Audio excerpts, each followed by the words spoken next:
So, has anybody out there ever had nachos before? If not, you're lying. If so, you've probably been frustrated with how inconvenient getting nachos can be. But one day, after watching Step Brothers, I discovered a shortcut to making nachos. Because in the movie, Will Ferrell's character used to put tortilla chips and put cheese on top and put it in the microwave. And me, being the person I am, I decided to take it a step further.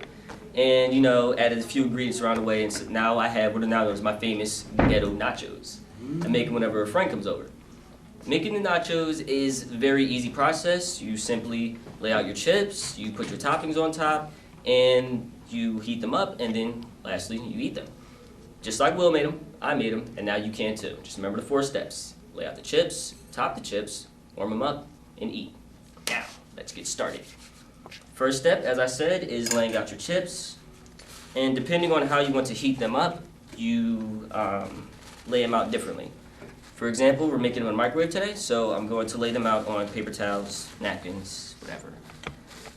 Now, you don't have to use Doritos when making them, but I like mine to have a little flavor in there, so I prefer Doritos. Nacho cheese and spicy nachos. Some people like a little spice in there,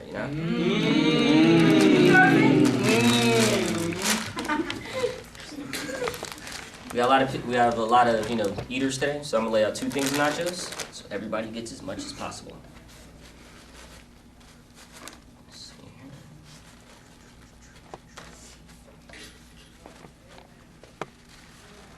And one more. Funny story. A friend of mine, I forgot to give him some for his birthday, but he came over. I made him these nachos. He was like, "You don't even have to give me a gift." That's how good they were. So. Well, let me start with the nacho cheese. It's the base of it all. Dump a little out over here.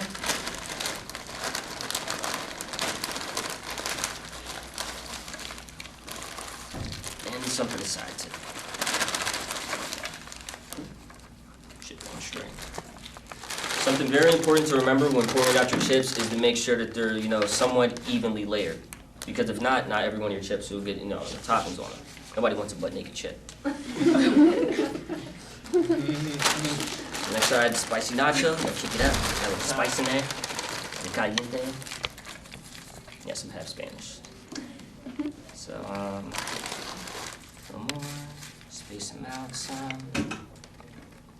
Mr. Boys, I hope this table is clean. Alright, after that is the next step, which would be to add your toppings. The first thing I like to add to the chips would be the seasonings. And for these particular nachos, the seasonings I like to use are garlic salt and crushed red pepper. I didn't go out and buy these, I just happen to have these in the house. Use whatever you like to put on stuff, because more than likely it'll turn out good. So, some garlic salt over here. Try, get it around evenly, so every chip gets a little bit of something. Next up would be the red pepper. Make it rain.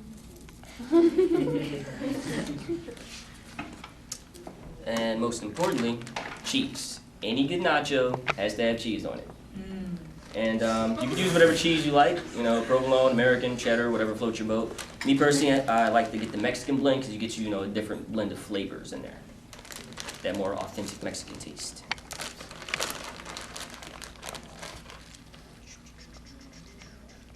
Be as generous as you want with the cheese because, the cheesier the nacho, the better. Like sometimes I like my nachos, it's mainly cheese with a little bit of chip inside. You're probably also wondering about the sour cream, but sour cream is an important topping, but you don't want to put the sour cream on too early because if you do, it's not going to cook right in the microwave. You want to save this topping until after you've heated it up. Next step after the toppings, of course, would be the heating. Now, as I said before, there are 4 different styles of heating. You can make them in the oven, in which when I do that, I like to start at 285 degrees, mainly because I think that's a sexy number. I like to make them in the microwave too, if you have less time. If you have a Charmander, have it use flamethrower on the nachos.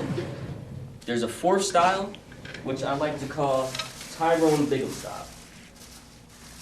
And in Tyrone Bigham style, to make nachos, you pick up your nachos, and then you hold a lighter underneath the nachos until everything is evenly melted. It can take as long as you want. Then, so the next step would be heating. So can I have my 2 assistants help me out with that?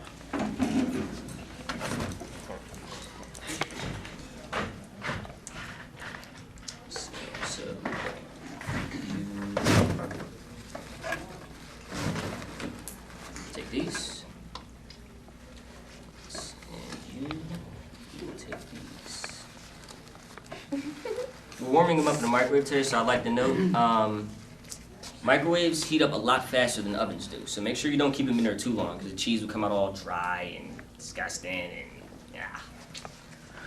So I'm gonna have them heat up the nachos. In the meantime, I could exhibit my extreme Mexican dance skills, if you guys are interested. So, the key to any great Mexican dance is to have good Mexican music. Me personally, there are a lot of great Mexican artists out there. Me personally, I prefer Carlos Santana, because he's the man. Do you guys want to listen to Maria Maria? I have it. Yeah, play that. Yeah, play that. She remind me of a bedtime story.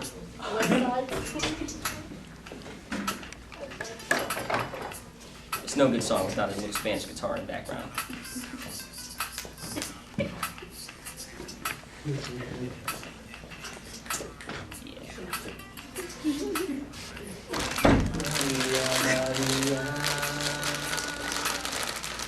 She liked to eat Doritos. We were hungry, ate burritos. I don't know what else rhymes with burritos. Oh, burritos, burritos.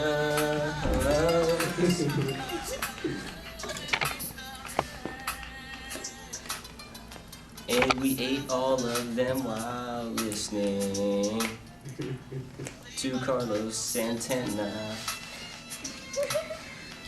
For all the burritos out there, if you know you're special. Beef, bean, chicken, fish, whatever you like.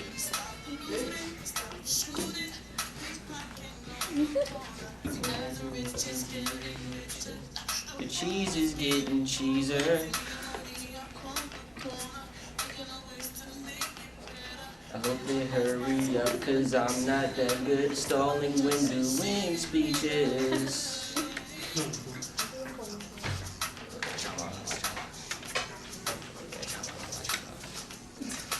I don't know what they're saying.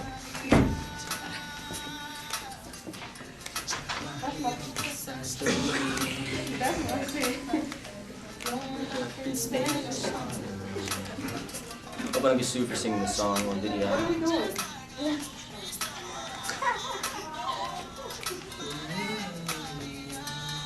Just goes to show how the heating process could take as long, like it's different times depending on how you heat it up. Microwave, it could take, a little short time, 30 seconds. In the oven, it could take, up to 10 minutes in order to get them perfectly melted. Tyrone Bigham style has been known to take hours. Maybe it depends on how hot your lighter is.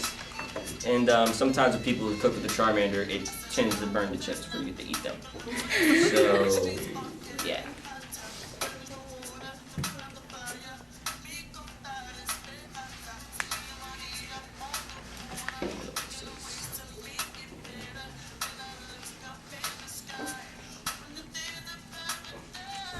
I got a joke. It's related though. What do you guys call a short Mexican? Give up? A paragraph, because he's too short to be an essay. Oh, wow. And it looks like the nachos are back.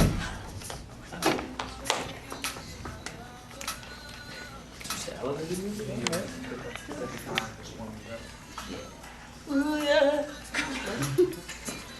Thank you, my lovely assistants. Can I get a round of applause for the assistants? Thank you. Now for the last topping, the topping that I thoroughly do enjoy, the sour cream. I mean, because most creams are sweet, but sour cream is like, you know what, no, they want me to be sweet. I'm gonna be sour. He's gonna call me sour cream.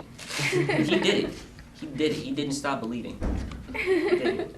Make sure you mix it up, so sometimes you get that little liquid on the top of it. You want to make sure yours is nice and good. It's kind of awkward to coat with a spoon. So, I'm going to go double spoon. Yeah.